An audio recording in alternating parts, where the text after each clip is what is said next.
না হসপিটাল বিক্রি করা মানছি না মানবো না ভোটটাকে তারাতলায় কলকাতা বন্দরের শতবার্ষিকী হাসপাতাল বিক্রি বন্ধের প্রতিবাদে ধর্ণা শ্রমিক কর্মচারীদের। 21 দিনে পড়ল লাগাতার ধর্ণা। হাসপাতাল বিক্রির প্রতিবাদে 21 দিন ধরেই চলছে ধর্ণা। 26শে ফেব্রুয়ারি থেকে ধর্ণায় কলকাতা বন্দরের বহু মহিলা শ্রমিক কর্মচারীদের বক্তব্য, তাদেরকে উপেক্ষা করে কলকাতা বন্দর কর্তৃপক্ষ পিপিপি মডেলে বেসরকারি হাতে তুলে দিচ্ছে তারাতলার হাসপাতাল। কর্মরত এবং অবসরপ্রাপ্ত মিলিয়ে প্রায় 20,000 মানুষের কাছে অনিশ্চিত চিকিৎসা পরিষেবা। বিপন্ন হাসপাতালে কর্মরত সব অংশের কর্মীরাই। এদিন দেখা গেল হাসপাতালের সামনে ক্যালকাটা পোর্ট এন্ড শোর মজদুর ইউনিয়নের এই কর্মীরা। এই দিনের ধর্নায় সামিল উপসাধারণ সম্পাদক কাবেরী দাস সিংহ রায়। এছাড়া ধর্না মঞ্চে উপস্থিত মহিলা নেতৃবৃন্দ বক্তব্য রাখেন। এদিন ধর্না মঞ্চে ছিলেন কলকাতা জেলা সিআইটিইউর সাধারণ সম্পাদক দেবাশিস রায়, সাধারণ সম্পাদক অসীম সূত্রধর, সমরেশ রায়, রূপকুমার মণ্ডল, বিজয় কুমার সিং, অরূপ রায়, আশু পাল, ক্যালকাটা পোর্ট এন্ড শোর মজদুর ইউনিয়নের সাধারণ সম্পাদক সমরেন্দ্র মণ্ডল সহ অন্যান্যরা। হসপিটাল বিক্রি করে দাও, কাজ সাথে ম্যানেজমেন্ট জব দাও। হসপিটালকে বিক্রি করে দাও, কাজ সাথে ম্যানেজমেন্ট জব দাও।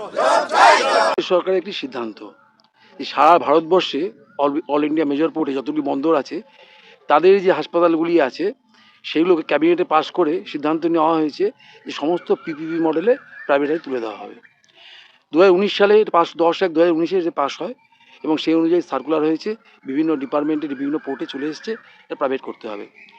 21 সালে টেন্ডার হয়েছিল, 22 সালে টেন্ডার হয়েছিল, সেই দিন থেকে লড়াই চলছে আমাদের। লড়াই মাঝখানে আমরা থেমে গেছিলো এই কারণেই যে ম্যানেজমেন্ট পিছু হটেছিল, প্রবল চাপের মুখে পিছু হটেছিল। কিন্তু আবার এই চেয়ারম্যান আসার পরে হঠাৎ করে মাথাচাড়া দিয়ে উঠেছে এবং যেন তেন প্রকারেণ এটা বিক্রি করতে হবে এবং কেন্দ্রীয় সরকার গাইডলাইন বেঁধে দিয়েছে। 5টা হাসপাতালকে পোর্টের, অল ইন্ডিয়া মেজর পোর্টে 5টা হাসপাতালকে 31শে মার্চের মধ্যে হ্যান্ড ওভার করতে হবে, এই নির্দেশ এসেছে। তারপর থেকে চেয়ারম্যান উঠে পড়ে লেগেছে, আদা জল খেয়ে লেগেছে এবং সবথেকে বড় জিনিস এটা হচ্ছে সম্পূর্ণ অনৈতিকভাবে, বেআইনিভাবে এই টেন্ডারে যে গলদ আছে ছবার কয়েকজন হয়েছে। এবং আপনারা জানেন সর্বপ্রথম মুম্বাই পোর্টে এই প্রাইভেটাইজেশন শুরু হয়েছিল করোনার পরে, কিন্তু ওখানে প্রবলভাবে শ্রমিক বিক্ষোভ হয়, পেনশনাররা বিক্ষোভ করেন, শ্রমিকরা বিক্ষোভ করে, ইউনিয়ন ফেডারেশনগুলি একযোগে লড়াই করে এবং হাইকোর্টে কেস হয় এবং 6 মাস পরে প্রাইভেট পার্টি পালিয়ে যেতে বাধ্য হয়।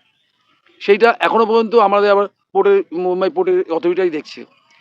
সেই ইমিডিয়েট এখানে শুরু করে 31 মধ্যে হ্যান্ড ওভার করতে হবে বলে ম্যানেজমেন্ট সিঙ্গেল বিডার, যেখানে 1,500 কোটি টাকার সম্পত্তি মাত্র 411 কোটি টাকাতে বেচে দেওয়া হচ্ছে কেন্দ্রীয় সরকারের নির্দেশে। এবং এইখানে 32,000 উপভোক্তা আছে, শুধু শ্রমিক কর্মচারী নয়, হিউজ নাম্বার অফ পেনশনার্স আছেন এবং সিআইএসএফ আছেন এবং বিভিন্ন ক্যাটাগরির লোক আছে। আপনারা হয়তো জানলে অবাক হবেন, যখন নাকি আমাদের করোনার কালে যখন সারা পৃথিবীতে লক্ষ লক্ষ মানুষের মৃত্যু মিছিল চলছে, সেই সময় একমাত্র কলকাতা পোর্ট ট্রাস্ট, এই কলকাতা পোর্ট ট্রাস্টের আমাদের যে পরিষেবা আমরা দিয়েছি, এখানে 90% লোক বিনা পয়সায় সুস্থ হয়ে বাড়ি ফিরে গিয়েছে। এবং আপনারা শুনলে অবাক হবেন যে এর জন্য একটি পয়সা খরচা করতে হয়নি এবং মন্ত্রী নিজে এসে, কেন্দ্রীয় মন্ত্রী নিজে এসে এখানে ইনসেন্টিভ ঘোষণা করেছে এবং প্রশংসিত হয়েছিল কলকাতা পোর্ট। সেই পোর্টের হাসপাতালকে সেই মূল্যায়ন করছে এই হাসপাতালে বিক্রি করে দিয়ে। কোথায় ডেভেলপমেন্ট হবে? আমাদের কোটি কোটি টাকার সম্পত্তি এখানে রয়েছে, সেগুলোকে তুলে দিচ্ছে, বিনা পয়সায় তুলে দিচ্ছে। আজকে আইসিইউ আমাদের পশ্চিমবঙ্গে যতগুলো আইসিইউ আছে তার মধ্যে অন্যতম বেস্ট আইসিইউ হচ্ছে আমাদের এখানে এই কলকাতা পোর্টে। কর্তৃপক্ষের সঙ্গে, যেটা আপনারা এর আগে শুনেছেন, 2 বছর থেকেই আমরা আমাদের হেড অফিস এবং হসপিটাল এই 2 জায়গায় আমরা বিক্ষোভ মিছিল অবস্থান করেছি। বারে বারে একটা কথা আমরা বলেছি, এই হসপিটালটা আমাদের। আজ পর্যন্ত কেউ কোথাও কোনো হসপিটালকে আমাদের বলতে পারে না, কিন্তু আমরা কেন রিটায়ার লোকেরা এই হসপিটালকে আমাদের বলছি? এখানে নেতৃত্বগুলোর সঙ্গে বসে ফাইনাল চুক্তি হয়েছে, সমস্ত রিটায়ারদের স্বামী স্ত্রী ইনডোর এবং আউটডোর ফ্যাসিলিটি পাবে। কিছুদিন আগে অল ইন্ডিয়া ব্যাপারে যে চুক্তি হয়েছে, যেটা কিছুটা যারা কাজ করে তাদের ফ্যাসিলিটি থেকে আমাদের রিটায়ারদের ফ্যাসিলিটিটা একটু কম করা হতো, কিন্তু চুক্তি হয়েছে যে যারা কর্মরত তাদের যা চিকিৎসা যা ফ্যাসিলিটি পাবে রিটায়ারদেরকেও সেই ফ্যাসিলিটি দিতে হবে, কিন্তু আমাদেরকে কিন্তু সেই ফ্যাসিলিটি দেয়নি। আমরা কি দেখতে পেলাম যে কেন্দ্রীয় সরকারের পলিসি সমস্ত রাষ্ট্রায়ত্ত সম্পত্তি বিক্রি করে দাও, এবং আমার বন্দরের কলকাতা শহরের পুরানো 100 ওয়ার্ডের কলকাতা শহরের অর্ধেক হলো কলকাতা বন্দরের সম্পত্তি। টোটাল গঙ্গা বজবজ হলদিয়া পর্যন্ত টোটাল বন্দরের। এই বন্দরের যে সম্পত্তি আস্তে আস্তে অনেক জায়গা বিক্রি করে দিচ্ছে।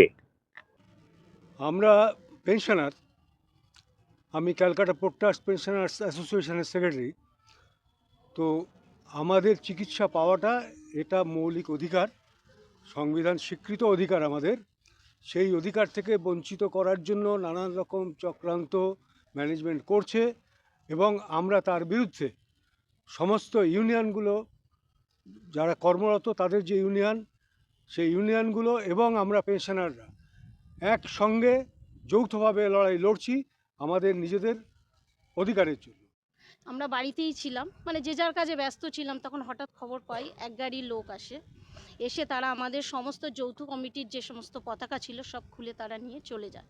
যখনই আমাদের জানায় আমরা আশেপাশে ছিলাম, আমরা সবাই দৌড়ে আসি, তখন ছিল না স্পটে তারা, কিন্তু তারা তারপরে আমাদের সঙ্গে যে পিওসো, আমাদের যে সিকিউরিটি, পোর্টের যে সিকিউরিটি অফিসার যে অন ডিউটি, তাকে আমরা ধরি, তার সঙ্গে আমাদের অনেক রকম বৎসাই হয়, মানে একটু তর্কাতর্কি হয়। তারপর আমাদের মেন বলতে পারবে কাবেরীও ছিল, সিটু, হ্যাঁ কাবেরীও ছিল, এবং কাবেরীর সঙ্গেও অনেক তর্কাতর্কি হয়েছে, আমাদের সঙ্গে হয়েছে। আমরা যখন বলি এটাকে কে করে, তখন বলে সিকিউরিটি, মানে সৈকত সেনগুপ্ত এটাকে অর্ডার করেছে, সেই জন্য আমরা খুলে নিয়ে চলে যাই।